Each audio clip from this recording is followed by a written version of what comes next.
Middle does have the high ground for the time being. He goes in for the challenge, and that's Nyx doing it for the region, doing it for Brazil. More cowbell, please. Nyx versus Niddle. Okay, he's making it happen. He's going for the big potion pop, and he does get it. That's going to give him a slight advantage in this fight. The difference was no hesitation here as Letwike is going back in it, even with the health disadvantage here. Oh, that shield's going to be gone out of that one monster.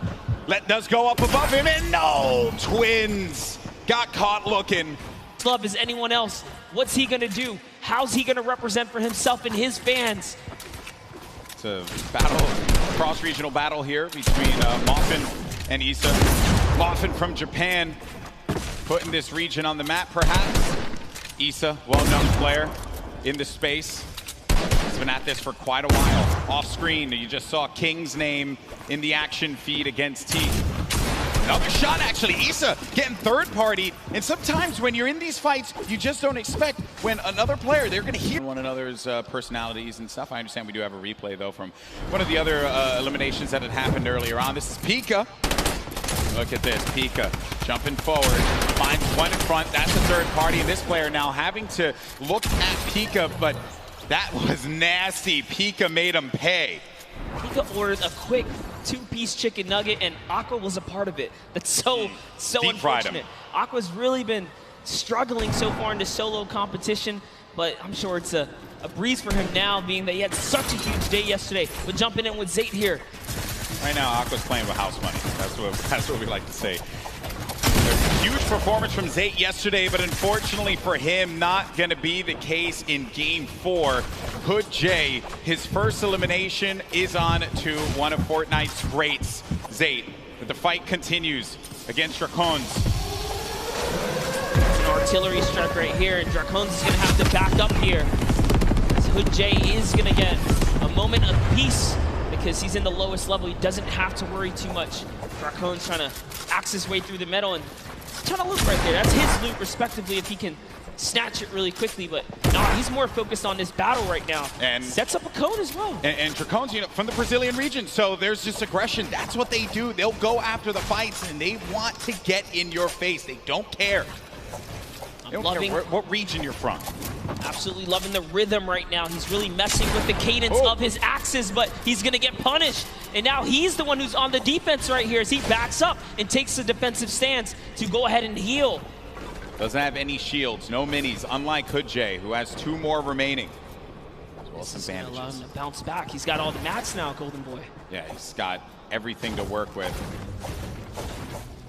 Sometimes you got to go and just farm up, pick up as much as you can. Or maybe even disengage from a fight. It may not be worth it. It's okay to disengage. Play this. Crew, a double qualified competitor here. Didn't play in the duels competition yesterday. And of the two, he's the one who just goes in. He's not the IGL. Let's see how he can handle himself here when just playing solos now. And he's in the zone. He's found himself in the zone.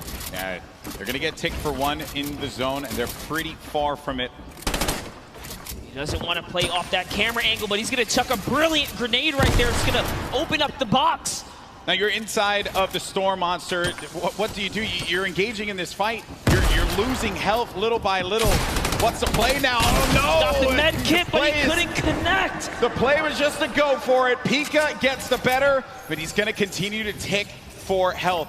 Does have a launch pad though. Can fly back. He's really far. This is why he plays the high risk, high reward.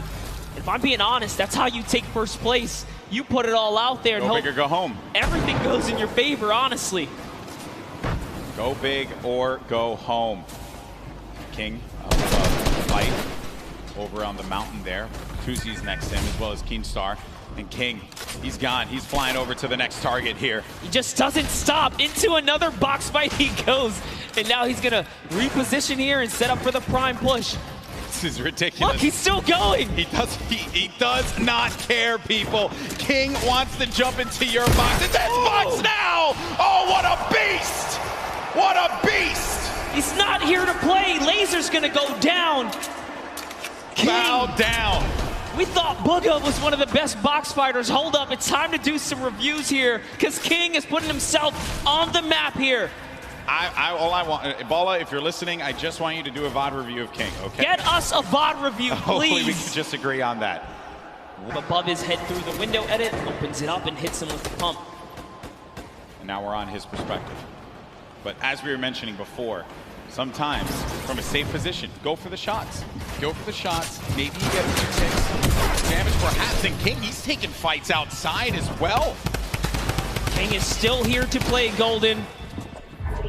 2 eliminations. 53 builds for him. Running with that blue combat shotgun. Great range on that item. It's far away though from where the half in, half out circle is going to be. We're at zone 5. This is when things start to get a little crazy. What does King have as an option here? Is he looking for people on the move and then punishing them? Maybe trying to get the community launch pad perhaps if someone throws that down? What is he looking for here? It really wouldn't even surprise me if he's just looking for elimination to recap on materials right now, because he doesn't have enough to full tunnel across here. Knowing his playstyle, he's probably going to want to push here. And there it is. He actually found a launch pad, so his game awareness was at an all-time high here. And take a look here. Tfue, nice little replay right there. One of his first elims.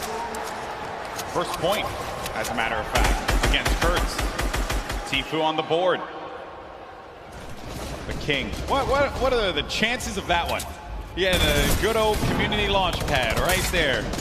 Great neighbors. Paying attention to what's going on here. Can Tfue make a big comeback for himself here?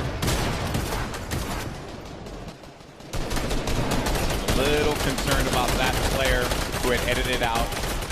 And Tfue did have the mark on him. That guy though, you hate that one. When you just get focused on so much. You're out and about trying your best to stay up in this game. And then everyone looks at you, and Tfue again, he's doing damage, but he's not getting the eliminations. Other people are siphoning those away from him. Yes, Prisionero was just snatched from him. That's another point that unfortunately does not go his way here. He does have some shadow bombs though, so he will be able to make it to this next zone. He decides that he's close enough to try and tarp in, but now he becomes the target of the server because he's only building in wood here. People can take note of the structures being used. That will give you an indication as to where they are currently. Players do build around 2-box metal perhaps. Metal, the strongest structure. In case you're wondering, maybe you're watching for the first time, wondering what's going on here. Your game 3 winner, Dubs. 2 eliminations, still has that baller, but it is a very weak baller. I mean, look at that thing, it is cracked up. Not only that, he doesn't have health either. He is very, very weak here. He has tons of materials though. He just has to play for placement to continue to hold this lead that he has right now on the competition. King gets taken out by Mongraal, unfortunately, right there, and Bugha is still in the running here as he catches Flexi, and the kill feed is lighting up right now as players are dropping, and we're approaching placement points finally here. We're getting very close to it, Monster. Once we hit 25th place, everyone's going to start to earn some points. Right at the side of your screen, 3 points for everyone still alive, but Dubs, and we mentioned it, that baller was in dire straits. It was not going to be able to survive another rotation, and neither was he with the HP that he had currently. Then the rotations, everyone's starting to move here. They have some shadow bombs. They're going to use those and get to the other side, get to the safe area, build around and protect themselves, and hope that they can continue to gain more placements as we take a look at the overhead. That's right. He was holding his breath because he needed to get that top 25. He didn't break it through in time. Everyone left in the game has already gotten placement points here, but you want to play for the next threshold. You want to continue to stay in this game here, as that's exactly what Tfue's doing with the Shadow Bomb, hopping around the builds here, trying to keep a low profile. Bizzle still in the running. One of the innovators when it comes down to tarping and pushing out with effective and clean builds. Just one of the greats of Fortnite altogether. On the side, I was looking at this fight between Ruxin and Riversand. Riversand went for high ground numerous times, and Tfue gets eliminated by Mongraal. And then Rux has high ground, as you see on your screen to the left. Then you have Bizzle, still very much in this one. Takamura with more eliminations and earning placement points as more players begin to fall. And we're coming down to the final moments, Monster. That's right, we are. And we're going to jump into Takamura's POV here because he has 4 eliminations, and he doesn't plan on stopping. Neither does Mongraal, because Mongraal catches Benji Fishy as well. Taking a look here at Takamura, tarping out. He is going to fall down, and he's going to get shot a few times here. What's he going to do is he's going for the high ground. He sees an opportunity. It's his to take. Now jumping over with Mongraal, who's in the low ground. Drops another player right here. Is he going to be able to connect in full? Can he convert here? He does not. So many players are landing in front of Mongraal here. Coming down to the wire. Top 9 remaining. 1 in front of Mongraal. Does he get the elim? He manages to just get away by the skin of his teeth.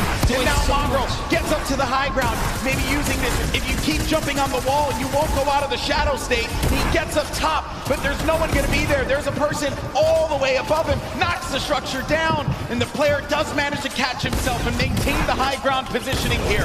We have some great players still left in this game, but Mongraal with 4 eliminations is looking for number 5, and that was on Nate. We're now down to the final moments. Top 5 monster. He had to fully commit there. Those are the maps that he needed. He's still in the game here. He's going to go all the way for it, and that's a trade out with the 109 to the face here. Huge elimination on Takamura. We're into a 1v1v1v1. Top 4 players now. Mongraal in the ultimate low ground, going up against a player. It's got to be Bugha. The game 1 winner will not be enough against Mongraal, who does get picked quite a bit. He loses a lot of HP. No more builds, but the victory royale goes to the veteran Sam, who manages to pick up a massive win. Using the shockwaves in the final moments to snatch the high ground, Sam claims a victory, but it's Mongraal who had a ton of eliminations and really was the ruining factor for so many of our top 10 competitors in that round right there. Mongraal was running roughshod in the ultimate low ground, but it's Sam, the vet. He has performed in so many competitions at a high level, and it's no surprise here. When Sam gets that high ground, everyone needs to look out. He's so good at that. Mongraal had no builds left. He had no HP to work with. He did the job he needed to do. Top 2, he got 2nd place and a bunch of eliminations, and shockwaves late game again.